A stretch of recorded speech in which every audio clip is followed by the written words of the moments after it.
7 مرتبہ جس مقصد کے لیے پڑھیے مسئلہ حل اول آخر 7 مرتبہ درود شریف کے ساتھ سورہ رحمان کی یہ 2 آیات 7 مرتبہ جس مقصد کے لیے پڑھیے مسئلہ حل ہو جائے گا۔ انسانی زندگی فطرتاً مسائل، مشکلات اور آزمائشوں کا مجموعہ ہے۔ ہر شخص زندگی میں کسی نہ کسی مرحلے پر ایسے چیلنجز سے دوچار ہوتا ہے جہاں عقل، تدابیر اور دنیاوی وسائل ناکافی ثابت ہوتے ہیں۔ یہی وہ مقام ہوتا ہے جہاں انسان رب ذوالجلال کی طرف رجوع کرتا ہے۔ قرآن مجید جو سراپا ہدایت و شفا ہے، ان مواقع پر روشنی کا مینار بن کر سامنے آتا ہے۔ اللہ تعالیٰ نے قرآن مجید میں بارہا فرمایا ہے کہ یہ کتاب صرف الفاظ کا مجموعہ نہیں بلکہ ہر آیات میں شفا، رحمت اور ہدایت کا خزانہ ہے۔ اسی سلسلے میں سورہ رحمان ایک انتہائی خاص مقام رکھتی ہے۔ یہ سورت قرآن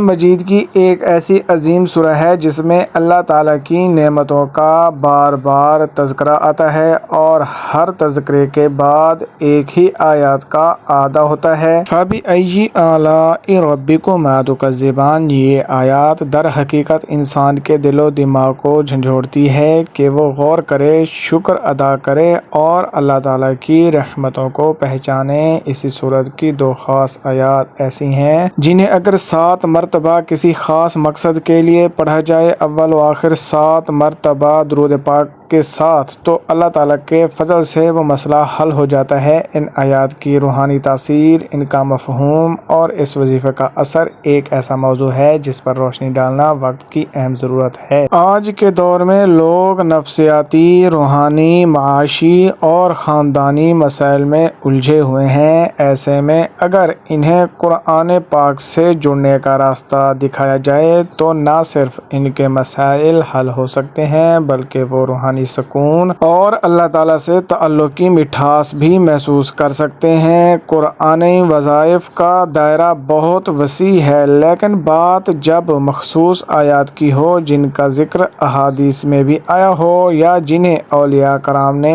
آزمایا ہو تو ان کی اہمیت کئی گنا بڑھ جاتی ہے۔ سورہ رحمان کی یہ 2 آیات بھی انہی میں شامل ہیں۔ ان آیات کو 7 مرتبہ پڑھنے کا جو طریقہ وارد ہوا ہے وہ ایک مجرب اور آزمودہ عمل ہے۔ اس کے اثرات صرف روحانی نہیں بلکہ جسمانی، معاشی اور نفسیاتی سطح پر بھی ظاہر ہوتے ہیں۔ آج کی اس ویڈیو میں ہم ان آیات کے فضائل، ان کے شان نزول، روحانی فوائد اور مخصوص مقصد کے لیے پڑھنے کے طریقے آپ کو بتائیں گے۔ ہم یہ بھی دیکھیں گے کہ ان آیات کو کن کن مشکلات میں پڑھا گیا اور کیسے اللہ تعالیٰ نے لوگوں کی دعائیں قبول فرمائیں۔ سورۃ رحمان کا نام اللہ تعالیٰ کے ایک نام پر رکھا گیا ہے۔ اس سورہ میں خدا کے فضل کی مثالیں دی گئی ہیں اور اللہ تعالیٰ کے مختلف تحائف کی اہمیت کو دہرایا گیا ہے۔ سورہ رحمان ہمیں رحمت الہی کے تصور پر غور کرنے کی ترغیب دیتی ہے۔ اللہ تعالیٰ نے ہمیں مختلف تحائف دیے ہیں۔ یہ دنیا بھی ایک تحفہ ہے۔ درخت، کھانا، ہمارے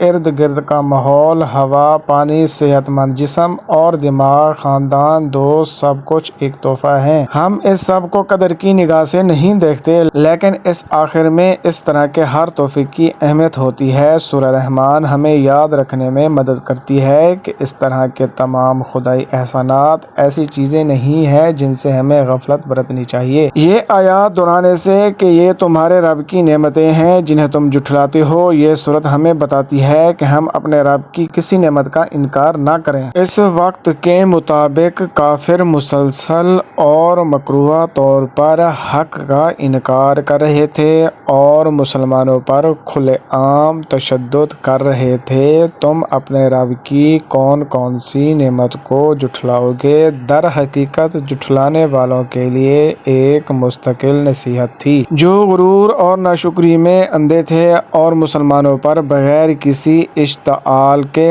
حملہ کرتے اور قتل کر دیتے تھے۔ سورہ الرحمن اللہ تعالیٰ کی رحمتوں کی لامحدود فہرست کو خوبصورتی سے پیش کرتی ہے۔ یہ دل کو چھو لیتی ہے اور سچے ایمان والوں کی آنکھوں میں آنسو لاتی ہے۔ انسانوں میں حق کو نظر انداز کرنے کی کمزوری ہے۔ ہم جانتے ہیں کہ ہر چیز فانی ہے، اس کے باوجود ہم دنیاوی دولت اور آسائشوں کے حصول میں دیوانہ ہیں۔ ہمیں اس بات کا علم ہونا چاہیے کہ اس زندگی میں ہمارے پاس جو کچھ ہے وہ مستقل نہیں۔ ہمارے خاندان اور دوست ہمیں چھوڑ سکتے ہیں، اچھی صحت میں کمی آ سکتی ہے، ہماری دولت ختم ہو سکتی ہے، پھر بھی ہم مغرور اور متکبر رہتے ہیں۔ سورہ الرحمن بار بار ہمیں اللہ تعالیٰ کا شکر ادا کرنے کی یاد دلاتی ہے، کیونکہ ہمارے پاس جو کچھ بھی ہے وہ ہمارے لیے اللہ تعالیٰ کا تحفہ ہے۔ ہمیں چاہیے کہ ہم آخرت کے لیے کام کریں اور نیک اعمال میں مشغول ہوں اور اللہ تعالیٰ ہی کو راضی کرنے کی کوشش کریں۔ ہمیں معلوم ہونا چاہیے کہ مسلمان ہونے کی حیثیت سے سورہ الرحمن کو دل سے سیکھنا امن و سکون کا باعث ثابت ہو سکتا ہے۔ اپنے آپ کو اللہ تعالیٰ کے مختلف احسانات کی یاد دلا کر ہم تناؤ اور ذہنی دباؤ کا مقابلہ کر سکتے ہیں اور اپنے ایمان کو بھی مضبوط کر سکتے ہیں۔ سیدنا مولا علی رضی اللہ تعالی عنہ سے روایت ہے، حضور اکرم صلی اللہ علیہ وآلہ وسلم نے فرمایا کہ ہر چیز کی ایک زینت ہے اور قرآن پاک کی زینت سورہ رحمان ہے۔ حضرت سیدہ فاطمہ زہرا رضی اللہ تعالی عنہا سے روایت ہے کہ رسول کریم صلی اللہ علیہ وآلہ وسلم نے ارشاد فرمایا، سورہ حدید، سورہ واقعہ اور سورہ رحمان کی تلاوت کرنے والے کو زمین و آسمان کی بادشاہت میں ساکن الفردوس یعنی جنت الفردوس کا مکین پکارا جاتا ہے۔ قرآن مجید کی یہ ایک ہی صورت ہے جس میں انسان کے ساتھ زمین کی دوسری با اختیار مخلوق جنوں کو بھی براہ راست خطاب کیا گیا ہے، اور دونوں کو اللہ تعالیٰ کی قدرت کے کمالات، اس کے بے حد و حساب احسانات، اسی کے مقابلے میں ان کی عاجزی و بے بسی اور اس کے حضور ان کی جواب دہی کا احساس دلا کر اس کی نافرمانی کے انجام بد سے ڈرایا گیا ہے اور فرما برداری کے بہتر نتائج سے آگاہ کیا گیا ہے۔ اگرچہ قرآن پاک میں متعدد مقامات پر ایسی تصریحات موجود ہیں جن سے معلوم ہوتا ہے کہ انسانوں کی طرح جن بھی ایک ذی اختیار اور جواب دہ مخلوق ہیں جنہیں کفر و ایمان اور طاقت و عصیان کی آزادی بخشی گئی ہے، اور ان میں بھی انسانوں ہی کی طرح مومن اور مطیع و سرکش پائے جاتے ہیں، اور ان کے اندر بھی ایسے گروہ موجود ہیں جو انبیاء علیہ السلام اور کتب آسمانی پر ایمان لائے ہیں۔ لیکن یہ صورت اس امر کی قطعی صراحت کرتی ہے کہ رسول اللہ صلی اللہ علیہ وآلہ وسلم اور قرآن مجید کی دعوت جن و انس دونوں کے لیے ہے، اور حضور صلی اللہ علیہ وآلہ وسلم کی رسالت صرف انسانوں تک محدود نہیں۔ صورت کے آغاز میں تو خطاب کا رخ انسانوں کی طرف ہی ہے، کیونکہ زمین کی خلافت انہی کو حاصل ہے، خدا کے رسول انہی میں آئے اور خدا کی کتابیں انہی کی زبانوں میں نازل کی گئی ہیں۔ لیکن آگے چل کر آیات 13 سے انسان اور جن دونوں کو یکساں مخاطب کیا گیا ہے اور ایک ہی دعوت دونوں کے سامنے پیش کی گئی ہے۔ سورت کے مضامین چھوٹے چھوٹے فقروں میں ایک خاص ترتیب سے ارشاد ہوئے ہیں۔ آیات 1 سے 4 تک یہ مضمون بیان فرمایا گیا ہے کہ اس قرآن کی تعلیم اللہ تعالیٰ کی طرف سے ہے، اور یہ عین اس کی رحمت کا تقاضا ہے کہ وہ اس تعلیم سے نوع انسان کی ہدایت کا سامان کرے، کیونکہ انسان کو ایک ذی عقل و شعور مخلوق کی حیثیت سے اسی نے پیدا کیا ہے۔ آیات 5 سے 6 میں بتایا گیا ہے کہ کائنات کا سارا نظام اللہ تعالیٰ کی فرمانروائی میں چل رہا ہے اور زمین و آسمان کی ہر چیز اس کے تابع فرمان ہے، یہاں کوئی دوسرا نہیں ہے جس کی خدائی چل رہی ہو۔ آیات 7-9 میں ایک دوسری اہم حقیقت بیان کی گئی ہے کہ اللہ تعالیٰ نے کائنات کے اس پورے نظام کو ٹھیک ٹھیک توازن کے ساتھ عدل پر قائم کیا ہے، اور اس نظام کی فطرت یہ چاہتی ہے کہ اس میں رہنے والے اپنے حدود اختیار میں بھی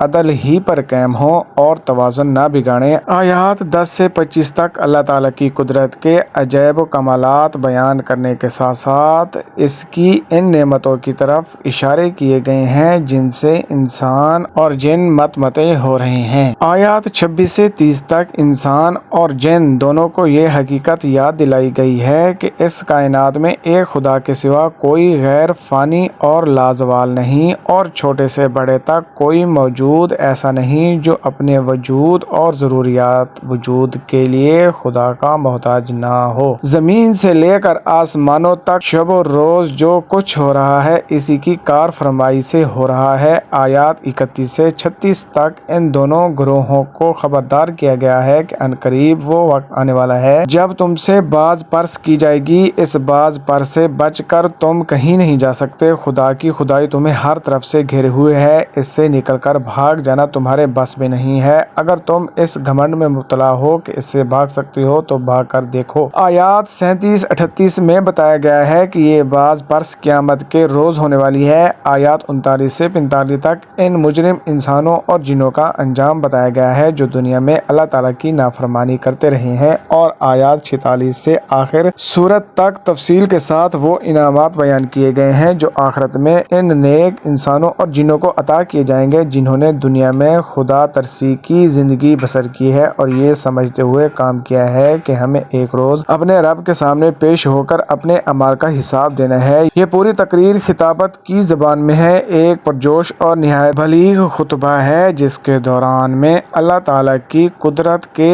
ایک ایک عجوبے اور اس کی عطا کردہ نعمتوں میں سے ایک ایک نعمت اور اس کی سلطانی و قہاری کے مظاہر میں سے ایک ایک مظہر اور اس کی جزا و سزا کی تفصیلات میں سے ایک ایک چیز کو بیان کر کے بار بار جنوں ان سے سوال کیا گیا ہے کہ فَبِأَيِّ آلَاءِ رَبِّكُمَا تُكَذِّبَانِ۔ ناظرین، انسانی زندگی مسائل و مشکلات سے عبارت ہے۔ ہر انسان کسی نہ کسی پریشانی، غم، بیماری، تنگ دستی یا روحانی بے سکونی میں مبتلا ہوتا ہے۔ بسا اوقات دنیاوی مسائل، تدابیر اور انسانی مدد ناکافی ثابت ہوتی ہے اور انسان بے بس ہو کر صرف اللہ تعالیٰ کی طرف رجوع کرتا ہے۔ یہی رجوع اصل عبادت ہے، کیونکہ بندہ جب اپنی کمزوری، ناداری اور بے بسی کو تسلیم کرتا ہے تو وہ اللہ تعالیٰ کی ربوبیت اور قدرت کو دل سے ماننے لگتا ہے۔ اس لمحے سے اس کے لیے رحمت کے دروازے کھلتے ہیں۔ قرآن مجید اللہ تعالیٰ کا کلام محض تلاوت کے لیے نازل نہیں ہوا بلکہ یہ شفا، ہدایت اور رحمت ہے۔ اللہ تعالیٰ نے خود قرآن پاک کو شفاء لما فی الصدور قرار دیا ہے۔ قرآن مجید اللہ تعالیٰ کا کلام ہے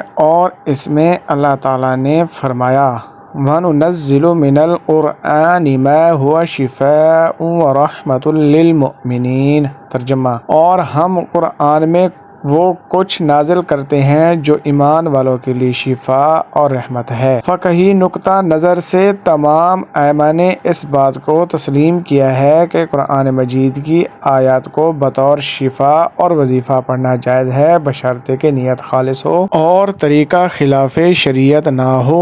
امام احمد بن حنبل رحمۃ اللہ علیہ فرمایا کرتے تھے کہ قرآن مجید وہ دوا ہے جس کے اثر کو کوئی چیز روک نہیں سکتی اگر نیت میں اخلاص ہو۔ دعا مومن کا ہتھیار ہے اور قرآن مجید سے مانگی جانے والی دعا سب سے مؤثر ہوتی ہے۔ جب کوئی بندہ قرآن مجید کی آیات کو وظیفہ کی نیت سے پڑھتا ہے تو گویا وہ اللہ تعالیٰ کے کلام کے ذریعے اللہ تعالیٰ ہی سے مدد مانگ رہا ہوتا ہے۔ اس کی آیات میں ایسی روحانی طاقت ہے جو انسان کی زنگ آلودہ دلوں کو صاف کرتی ہے، اس کے باطن کو منور کرتی ہے اور اس کے بگڑے ہوئے معاملات کو سنوار دیتی ہے۔ یہی وجہ ہے کہ قرآن مجید کی بعض آیات کو مخصوص انداز سے پڑھنے کا اہتمام اہل تصوف، علماء اور بزرگان دین نے ہمیشہ کیا ہے۔ ان میں سورہ رحمان کی 2 مخصوص آیات بھی شامل ہیں جن کا 7 مرتبہ ورد ایک مجرب اور مؤثر وظیفہ سمجھا جاتا ہے۔ سورہ رحمان قرآن مجید کی ایک عظیم سورہ ہے، اس میں اللہ تعالیٰ کی بے شمار نعمتوں کا بیان ہے اور بار بار ایک ہی آیات کو دہرایا گیا ہے۔ فَبِأَيِّ فَبِأَيِّ آلَاءِ رَبِّكُمَا تُكَذِّبَانِ، یعنی پس تم دونوں اپنے رب کی کن کن نعمتوں کو جھٹلاؤ گے۔ یہ تکرار قاری کے دل پر اثر انداز ہوتی ہے، اسے غور و فکر کی دعوت دیتی ہے اور انسان کے دل میں اللہ تعالیٰ کی عظمت اور شکر گزاری پیدا کرتی ہے۔ یہ آیت دراصل یاد دہانی ہے کہ اللہ تعالیٰ کی نعمتیں اتنی کثیر ہیں کہ ان کا انکار ممکن نہیں۔ جب انسان اپنے مسائل میں گھر جاتا ہے تو وہ اکثر ان نعمتوں کو بھول جاتا ہے، لیکن یہی آیات انسان کو بار بار جگاتی ہیں کہ تم جس رب کی نعمتوں میں جی رہے ہو وہی تمہارے مسائل کا حل بھی رکھتا ہے۔ محترم ناظرین، اس وظیفہ کے بے شمار روحانی فوائد ہیں۔ دل کو سکون ملتا ہے، ذہنی دباؤ اور وسوسوں سے نجات، کاروباری رکاوٹوں میں بہتری، رشتہ یا شادی کے مسائل میں آسانی اور جسمانی بیماریوں سے شفا ملتی ہے۔ ایک صاحب جو کئی ماہ سے مالی پریشانی میں مبتلا تھے، انہوں نے مسلسل 40 دن یہ عمل کیا اور ان کی ملازمت کا راستہ خود بخود ہموار ہو گیا۔ ایک خاتون جنہیں 5 سال سے اولاد نہیں ہو رہی تھی، انہوں نے اس وظیفہ کو تہجد کے وقت پڑھنا شروع کیا اور 3 ماہ بعد حمل کی خوشخبری ملی۔ ایک بزرگ جن کے دل میں بہت زیادہ بے سکونی تھی، انہوں نے یہ آیات روزانہ عصر کے بعد پڑھنا شروع کی اور 2 ہفتے میں ان کی نیند بحال ہو گئی اور دل کو عجیب اطمینان حاصل ہوا۔ ایک نوجوان جن کے رشتے میں مسلسل رکاوٹ آ رہی تھی، انہوں نے سورہ رحمان کی ان 2 آیات کا وظیفہ شروع کیا اور 21 دن کے اندر اندر ان کی منگنی طے پا گئی۔ محترم ناظرین، 7 مرتبہ پڑھنے کا طریقہ کار کچھ یوں ہے۔ سب سے پہلے مکمل پاکیزگی اور وضو کے ساتھ بیٹھیں، اپنے دل کو دنیاوی خیالات سے خالی کریں اور اللہ تعالیٰ کی طرف مکمل توجہ مرکوز کریں۔ پھر اول 7 مرتبہ درود شریف پڑھیں۔ ایک بار ثواب کی نیت سے میرے ساتھ بھی درود پاک پڑھ لیں۔ اعوذ باللہ من الشیطان الرجیم، بسم اللہ الرحمن الرحیم، اللہم صل علی محمد وعلی آل محمد کما صلیت علی ابراہیم وعلی آل ابراہیم انکا حمید مجید، اللہم بارک علی محمد وعلی آل محمد کما بارکت علی ابراہیم وعلی آل ابراہیم انکا حمید مجید۔ درود پاک پڑھنے کے بعد سورہ رحمان کی وہ 2 آیات، 1 فَبِأَيِّ آلَاءِ رَبِّكُمَا تُكَذِّبَانِ، 2 فَيَوْمَئِذٍ لَا يُسْأَلُ عَنْ ذَنبِهِ إِنسٌ وَلَا جَانٌ، ان دونوں کو 7 مرتبہ پڑھا جائے اور آخر میں پھر 7 مرتبہ درود شریف پڑھ کر یہ عمل کسی بھی جائز مقصد کے لیے کیا جا سکتا ہے۔ بیماری سے شفا، قرض سے نجات، رشتہ کی آسانی، کاروبار میں برکت، دشمن کے شر سے حفاظت یا روحانی سکون کے لیے اس وظیفہ کا سب سے اہم پہلو یہ ہے کہ یہ قرآن پاک کی آیات پر مشتمل ہے اور قرآن پاک میں اللہ تعالیٰ نے خود فرمایا کہ اس میں شفا ہے۔ سورہ رحمان کی یہ آیات نہ صرف دل کو سکون دیتی ہیں بلکہ ایک خاص روحانی کیفیت پیدا کرتی ہیں۔ جب بندہ یقین کے ساتھ ان آیات کو دہراتا ہے تو وہ اللہ تعالیٰ کی قدرت اور رحم کو محسوس کرتا ہے۔ یہ عمل اگر مسلسل 40 دن تک کیا جائے تو انشاءاللہ واضح تبدیلی محسوس ہوگی۔ بے شمار افراد نے اس وظیفہ کو آزمایا اور اللہ تعالیٰ کے فضل و کرم سے ان کی مشکلات آسان ہو گئیں۔ کئی افراد نے اپنی گواہیوں میں بیان کیا کہ شدید مالی تنگی میں یہ وظیفہ کرنے سے رزق میں کشادگی ہوئی، بعض نے روحانی بیماریوں میں شفا پائی اور کچھ نے ازدواجی مسائل میں بہتری محسوس کی۔ اہم بات یہ ہے کہ اس عمل کو کرتے ہوئے مکمل یقین، خلوص اور عاجزی ہو۔ اللہ تعالیٰ صرف انہی دعاؤں کو قبول کرتے ہیں جو دل سے نکلتی ہیں اور جن میں دنیاوی حرص و ہوس سے پاک نیت شامل ہو۔ اگر کوئی بندہ یہ عمل محض آزمائش کے طور پر کرے یا بے دلی سے تو اس کے اثرات کم ہو سکتے ہیں۔ احادیث مبارکہ میں بھی درود شریف کی فضیلت کا بار بار ذکر آیا ہے۔ درود شریف در حقیقت دعا کی قبولیت کی کنجی ہے۔ جب بندہ درود پاک پڑھتا ہے تو اللہ تعالیٰ کے محبوب حضرت محمد مصطفیٰ صلی اللہ علیہ وآلہ وسلم پر درود بھیجتا ہے اور اس کے بدلے میں اللہ تعالیٰ اس بندے کی دعا کو رد نہیں فرماتے۔ اس لیے ہر روحانی عمل کے آغاز و اختتام میں درود شریف کو شامل کیا جاتا ہے۔ حضرت شیخ عبد القادر جیلانی رحمۃ اللہ علیہ فرمایا کرتے تھے کہ درود شریف ہر روحانی دروازے کی کنجی ہے، جو درود سے خالی ہے وہ ہاتھ خالی رہتا ہے۔ امام شافعی رحمۃ اللہ علیہ فرماتے ہیں، میں نے دعا کی قبولیت کے دروازے کو درود کے بغیر بند پایا اور جب درود شامل کیا تو دروازہ کھل گیا۔ ناظرین، قرآن آیات کا وظیفہ کرنے کے دوران وقت کی پابندی بھی اہم ہے۔ اگر ممکن ہو تو تہجد کے وقت